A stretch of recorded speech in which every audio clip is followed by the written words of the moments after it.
Hey folks, how you doing out there? Darren Scorza with another Drink and a Wink.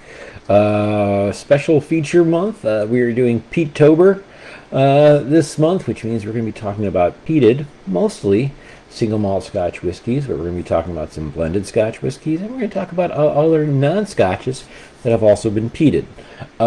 We kicked this off a little bit with a preview with the brand new bottle for me for my birthday, the Toraveg. You alright over there? Oh, Knocknamoine, Knockin', I don't care. Anyway, really fine peated Scotch whiskey. We kicked that off, and now for the rest of the month, I'm going to feature peated whiskeys and explain a little bit more and give you a little bit more of information on that. If you didn't see that preview, I'm going to go through a little bit more again in terms of explanation, and I'll probably do a little better job on it this time. So let's. And then today we're going to talk about one of my favorite, less known peated single malt Scotch whiskeys, Caol Ila. All right, and Michelle's over there. She's drinking a Rob Roy that I made with a little bit of a non-peated blended Scotch, and then a little bit of single malt Scotch whiskey, peated Scotch whiskey. She might get her voice in here if her computer ever starts working over there. We're going to talk about peated whiskey. What are we talking about when we talk about peated whiskey? First and foremost, we're going to be talking about Scotch whiskey most.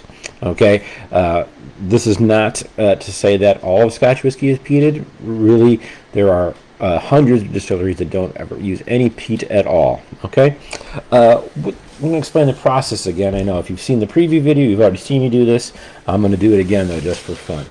So when they are processing whiskey, I'm going to give you a little example. When they're making malt whiskey, well, what does that mean? So this is malted barley, okay? A single malt Scotch whiskey is going to be 100% malted barley. A blended Scotch will have some malted barley in it and then some other type of grain in there, okay? But in either case, when we're taking the malted barley, that's about the only place that we're going to have maybe one of a few places that we have some ways to influence the flavor of the whiskey. Okay, I say we, have never done this before myself, obviously. The first stage is we're using a certain kind of barley, okay? We are then going to process it in just with a few different things. We have to, at one point, we're going to have to dry something out. And the next point, they're just going to distill it. And then the third point, it depends on what that goes into for aging. Okay, so this is the very first part of this. Okay, they have regular barley ground up, or maybe it's not ground up yet, but they basically take barley. I'm not going to use barley. I'm going to use this black popcorn here, just as an example. So we have this grain, and they wet it. And they let it sit for a while, and it starts to sprout. That scientific application then will give this barley a different kind of flavor. When it starts to sprout, they have to stop that, or if it completely goes to sprout, then it's not going to be able to be used to make Scotch whiskey. So what they do is they have to spread that sprouting grain sprouting malt. Man, I had this better last time. Now I thought I was going to do better today. They're taking barley that has started to sprout and have to spread it out on a floor. This floor looks like a grate, or it has perforations or some kind of air can come up through it. Okay, I don't have a malting floor here in this room, so I'm going to use a screen. So we take this and we drop this wet sprouting stuff, and we're going to put it on this floor or screen. Okay, now they have to stop that sprouting some way. So the way they do it is they put a heat source underneath the floor. It can be an electric heat source. It can be completely no gas. It could be anything you want. It could be good old fire underneath, okay, to dry this, something like that nature. If in this process you grab some peat bricks, this is not a peat brick. This is an Anker Bluetooth speaker, but it's about we'll use the example. You put a stack of these in an oven underneath the floor, and you start that fire up, and that's what will then waft up and dry out this grain that is sprouting and stop that germination process. when you use, let's imagine if you used, you can imagine from cooking, if you used mesquite or you use some kind of other, you use hickory, you use sugar maple, whatever, to cook and to maybe smoke something, that flavor that is imparted depends on what you're burning. When it comes to peat, which is kind of decomposing matter, kind of a soil kind of thing that they harvest. It's all over the place, but in Scotland they harvest this in bricks. Then when you are drying it out with that burning peat, it's going to take on these different kinds of notes of smokiness, seaweed, barbecue notes, jerky notes, smoked meat notes, different flavor, and that's what we call peated whiskey.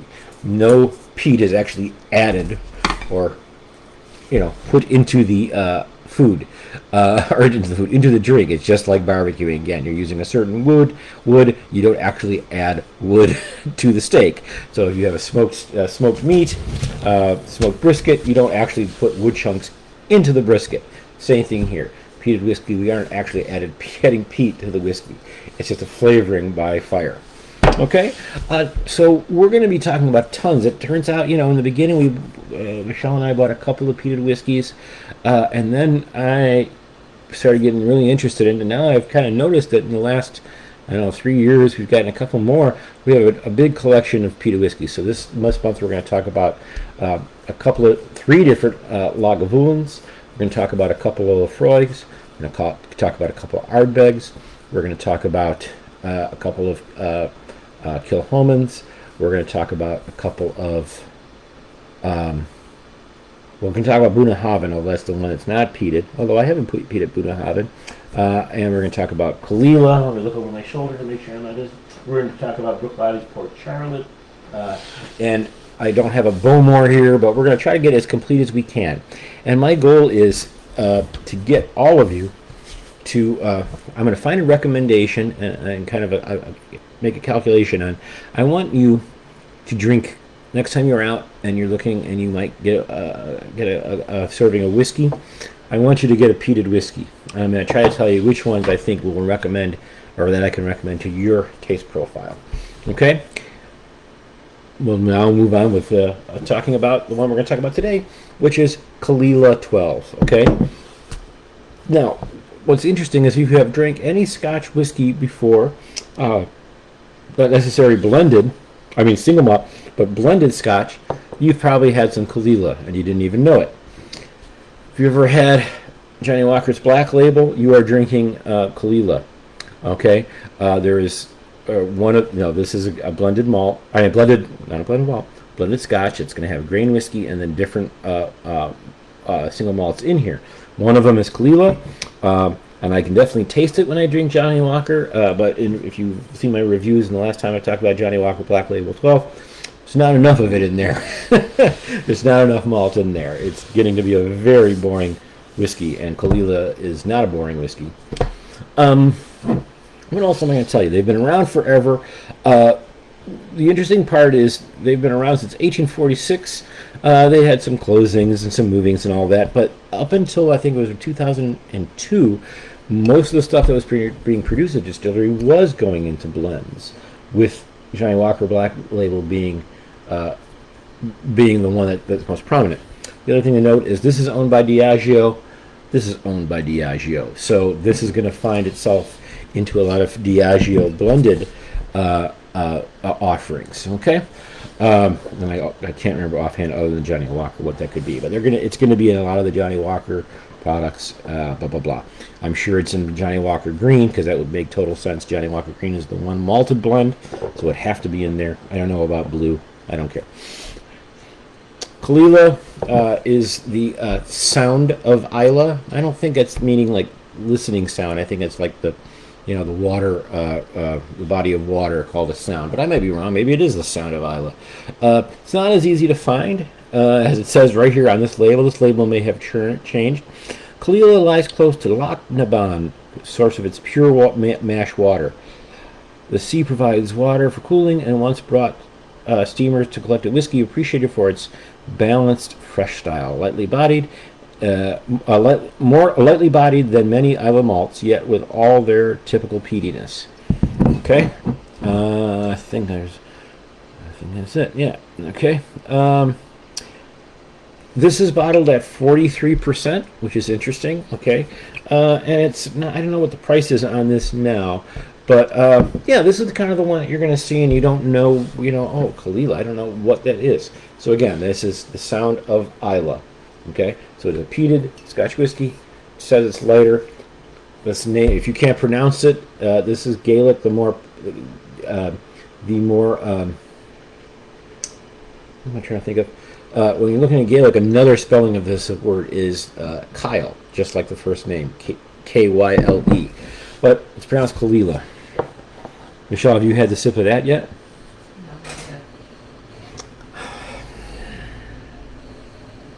On the nose, the peat is right there. A little bit of smoked meats, jerky.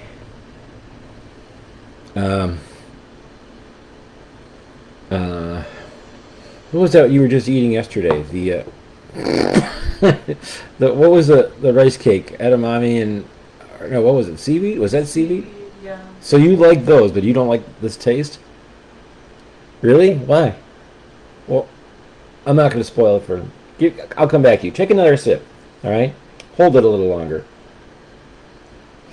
So that's the nose I've given you is there. I get a little bit of sweet fruit note, honey, but the C is there in great amounts.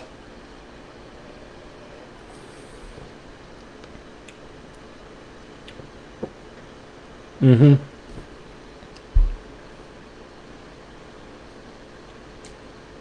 Mm. It's going to help it on my tongue a little bit longer. I've got more fruity notes. Okay. So Caol Ila is a lot more. And it was funny. I was having a couple other ones. This is what peated whiskey is all about. In that it is kind of equal parts. What we'll talk about. Some peated whiskey, especially the Highland, a peat from the Highlands, I should say, is more of a barbecue charcoal kind of vibe. And then there's another one that's very, very, what's the word I'm looking for? But this is peat moss. This is going to be leaves or peat. This is going to be leaves and soil in particular, all kind of compressed together. It's going to have a fishy taste. It's going to have a seaweed taste. It's going to have those kind of notes. This one really is on that maritime, oceanic vibe versus a lot of the barbecue. Not that it's unbalanced on that side, but it definitely has a big punch. Let me see what Michael Jackson has to say.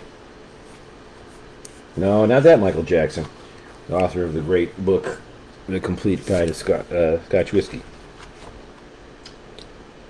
Michelle, I'm going to read what he says. Okay? Or what he said. He's not with us anymore. The nose, soft, juniper, garden mint, grass, burnt grass. Burned grass, I should say, which is an interesting thing I never thought of. Burned grass? Palate, lots of flavor development. Well, that's not that great. Becoming spicy, vanilla, nutmeg, white mustard. Yeah. Okay, good. I'm done. And the finish, he says, is very long. This is definitely this isn't your first peated Scotch whiskey to try, right, Rochelle?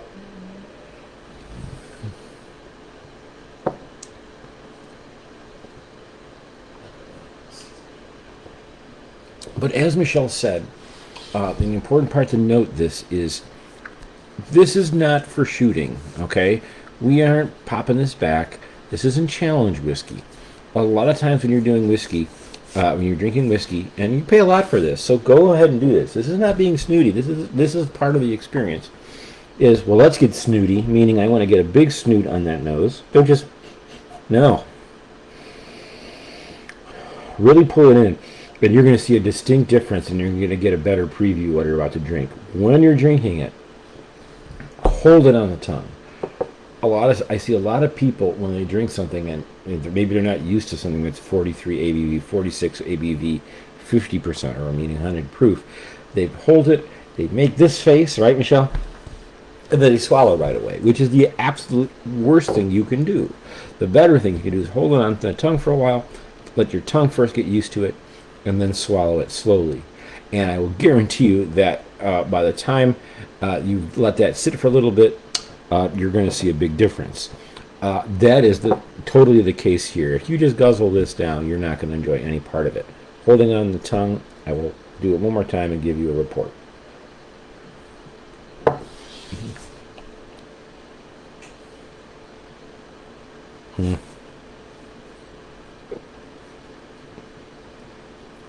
Starts off a little bit of fruit character, but that burnt grass thing is an interesting descriptor that I've never used before, and I'm going to use it some more. It's definitely there.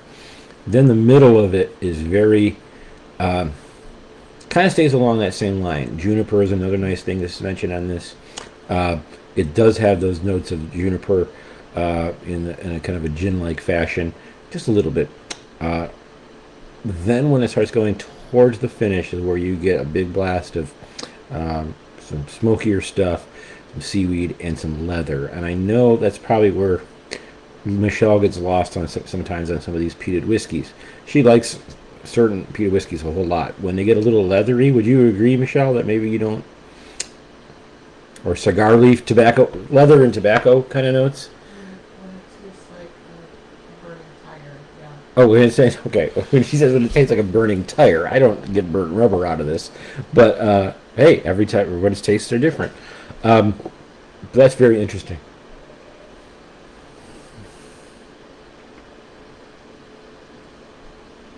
The best way, if you're inexperienced or if you're experienced,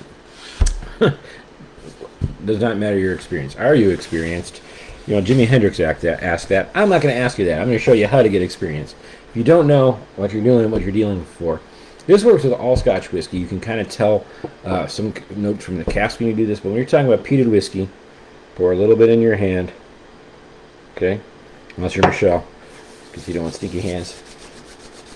Rub it together. Hit the nose. And you're really going to see what the peat influence is in there. And then you do that. And then you take a drink and you look for those same flavors. I will guarantee you that will change the experience.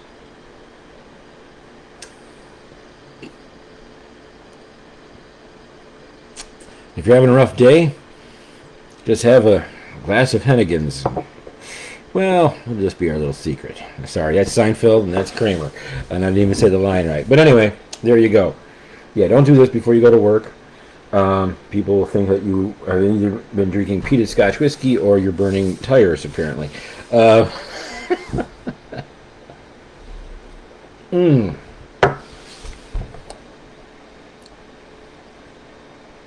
What's interesting is, on this one especially, there still is some sweet barley notes right in the beginning. There's still a little bit of crispness. There's still a little bit of vanilla. There's still a little bit of that, sometimes that like regular pink bubblegum little flavor that when you first get that sugar. It's a unique flavor. As you can see, Caol Ila 12, I'm kind of getting low on it. It's on a perma shelf, but maybe the next time I see this one around and it's on sale, or maybe there'll be the 18. I don't know. This one is a good one. It is D&aW, so the prices are kind of jumping all over the place, but they haven't jumped this one because it's not as popular up as the other ones. Finally, as I mentioned, one thing that as of note is, I was talking about this a little bit about blended Scotch. Sometimes some of these distilleries that are more known, not known for, but they're really their main purpose in life, so to speak, is to be to making, you know, the single malt component in blended Scotch. A lot of those sometimes will seem to then also pop up in the independent market. I would guarantee you that like in this area, okay, I will guarantee you if you went to a Binny's right now, you would probably see the Caol Ila 12 there, maybe a couple of the other core ranges. I will almost guarantee that everybody's in the Chicagoland area has one independent bottling of Caol Ila. It might will be bumped up higher, or maybe it was aged in a sherry cask, or maybe it's been aged longer. I don't know. I see Caol Ila out a lot on the independent market, meaning that somebody bought Caol Ila in the barrel and then did some different things to it in terms of additional aging or not watering it down. That's what an independent bottling is. Okay, which is different from blending. All right, this is really cool. This is our first look into peated whiskey. I think the next one, I've got gigs kind of late the next couple of nights. I don't know when I'm going to do the next one.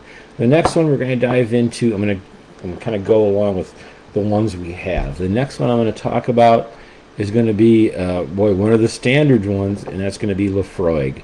And I have two to bring to you. One that you can still get. It used to be the bottom of the range, and now they've unfortunately kind of dirtied up the bottom of the range by adding some no age statements that are kind of a snooze. But I'm going to bring you a Laphroaig 10, and then I'm going to bring you something that's not so easy to find. I don't know if it's been brought back. I heard there were rumors it was going to be brought back. But the Laphroaig 18, a friend of mine gave me, the D&aW Allocations gave me a sample a while back. I have just a little bit more of Laphroaig 18 to taste and try for you. And as far as peated whiskey goes, that Laphroaig 18 was one of the best I've ever had. All right, cool enough, right, Michelle? How did you eat the cherries out of that Rob Roy? Can you just bring it over here so I can put it on camera? Actually, you want to just put your hand in so we can see it? I'm proud of this Rob Roy. We didn't have any Koki, so this is basically 2 parts Cutty Sark Prohibition blended Scotch at 50%. Okay, good. With just a little hint of the Trader Joe's Isla Storm. Isla Storm? Yeah, Isla Storm. To just get a little bit of smoke.